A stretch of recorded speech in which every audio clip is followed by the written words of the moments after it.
আসসালামু আলাইকুম প্রিয় দর্শক, কেমন আছেন সবাই? আশা করি আল্লাহর রহমতে সবাই অনেক ভালো আছেন। আলহামদুলিল্লাহ, আমিও অনেক ভালো আছি।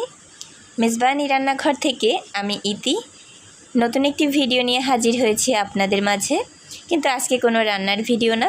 আজকে আমরা ঘুরতে গিয়েছিলাম বরিশাল প্ল্যানেট পার্ক বা শিশু পার্কে। আশা করছি প্রতিদিনের মতো আজকের ভিডিওটিও সবার ভালো লাগবে। ভিডিওটি ভালো লাগলে সাবস্ক্রাইব করে পাশে থাকা বেল আইকনটি চালু করে দিবেন, যাতে আমার নতুন কোনো ভিডিও ছাড়ার সাথে সাথে আপনাদের নিকট নোটিফিকেশান পৌঁছায়। আর এই ভিডিওর কোনো অংশ যদি ভালো লেগে থাকে একটি লাইক, কমেন্ট আর শেয়ার করে দিবেন। চলুন তাহলে মূল ভিডিওটা দেখে নেওয়া যাক। এই প্ল্যানেট শিশু পার্কটি দেখতে কিন্তু অসম্ভব রকমের সুন্দর।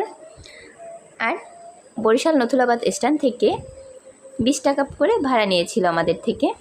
এখানে কিন্তু বেশ কিছু রাইড আছে, যাতে বাচ্চারা আনন্দ করতে পারে। আরও আছে সুন্দর সুন্দর গাছগাছালি আর ফুলের গাছ।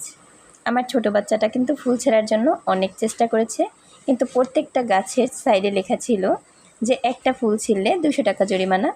আবার কিছু কিছু ফুলের গাছের গোড়ায় লেখা যে 1000 টাকা পর্যন্ত জরিমানা হবে। যার জন্য আমরা কিন্তু কোনো ফুল ছিঁড়িনি। একটু ঘোরাঘুরির পরে আমরা কিছু খাবার খেয়ে নিয়েছি।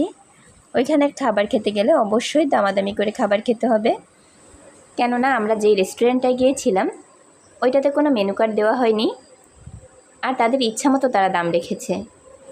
বরিশাল প্ল্যানেট ওয়ার্ল্ড শিশু পার্কটি বন্ধু, প্রিয়জন অথবা বাচ্চাদের নিয়ে ঘোরার মতো সুন্দর একটি জায়গা। এখানে কিন্তু দূর দূরান্ত থেকে লোকজন আসে।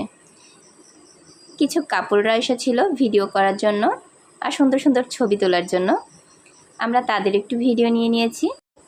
আমার বাচ্চারা অসুস্থ, যার জন্য কিন্তু আমরা বেশি সময় থাকিনি, ঘন্টাখানেক সময় থেকেছিলাম।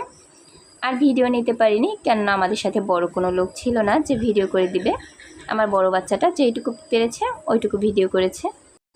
আমরা ঘন্টাখানেক ঘোরাঘুরি করে আমরা বাসার দিকে রওনা দিচ্ছি।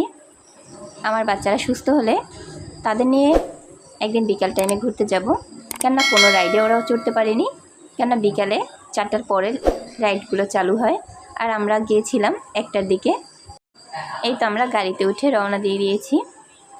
যেহেতু আমার বাচ্চারা অসুস্থ, যার জন্য বেশিক্ষণ থাকলাম না। দেখা হবে আবার কোনো নতুন ভিডিও নিয়ে।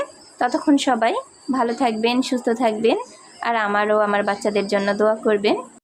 ভিডিওটি ভালো লাগলে লাইক, কমেন্ট আর শেয়ার করে দিবেন। আল্লাহ হাফেজ।